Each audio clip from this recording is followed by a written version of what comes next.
Nuhayyikum tahiyatan islamiyatan. Assalamualaikum warahmatullahi wabarakatuh.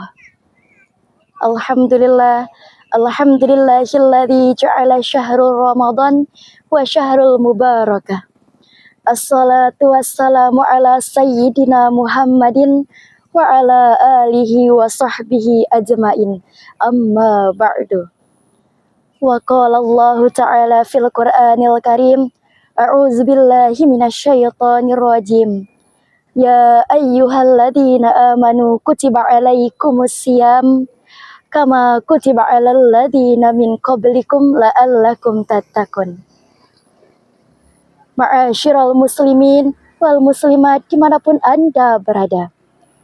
Alhamdulillah, pada kesempatan yang mulia dan berkah ini saya akan berbagi sedikit ilmu mengenai 3 tingkatan orang yang berpuasa. Tingkatan yang pertama, saumul awam, puasanya orang awam. Bagaimana cara puasanya orang awam? Al-insanu fi akli wa syurbi wal jima'i wal qa'i amdad. Berpuasa hanya menahan lapar, menahan haus, menahan dari hubungan suami istri, dan menahan dari muntah yang dilakukan dengan cara sengaja. Jikalau kita termasuk dalam kategori yang pertama ini, maka kita juga termasuk dari hadis Rasulullah Sallallahu Alaihi Wasallam. Rubba sha'im laisa lahu min siyamihi ilal ju' wal atas.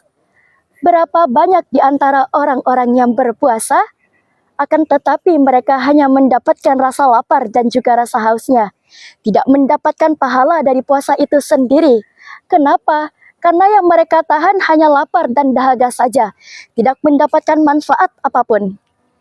Jikalau kita termasuk dalam tingkatan saumul awam, maka ayo tingkatkan lagi kepada tingkatan yang kedua. Tingkatan yang kedua yaitu saumul hawas, tingkatan orang-orang yang khusus. Bagaimana tingkatan orang-orang yang khusus? Yaitu tidak hanya menahan lapar, tidak hanya menahan haus saja, dan tidak hanya menahan ijma' saja. Namun mereka mampu menahan dirinya dari perkara-perkara ataupun maksiat-maksiat kepada Allah Subhanahu wa Ta'ala. Seluruh tubuhnya mereka jaga bagaimana agar tidak berbuat maksiat kepada Allah Subhanahu wa Ta'ala. Penglihatan mereka tidak melihat sesuatu yang penuh dengan syahwat. Kemudian hidung mereka, lisan mereka, dan lidah mereka tidak berbuat hal yang bermaksiat. Lalu pendengaran mereka pun ketika mendengar ada orang yang bergosip, langsung mereka hindari. Karena hal tersebut dapat membatalkan pahala puasa. Kemudian tingkatan yang ketiga, saumul hawasil hawas. Tingkatan puasanya orang yang spesial, khusus bil khusus. Mereka tidak hanya menahan lapar dan dahaga, tidak hanya menahan perbuatan maksiat-maksiat kepada Allah Subhanahu wa Ta'ala, tetapi ini adalah puasanya hati. Bagaimana hati ini senantiasa tertuju kepada Allah Subhanahu wa Ta'ala, bagaimana hati ini selalu berzikir kepada Allah, dan pikiran pun selalu tertuju kepada Allah maupun tertuju kepada akhirat.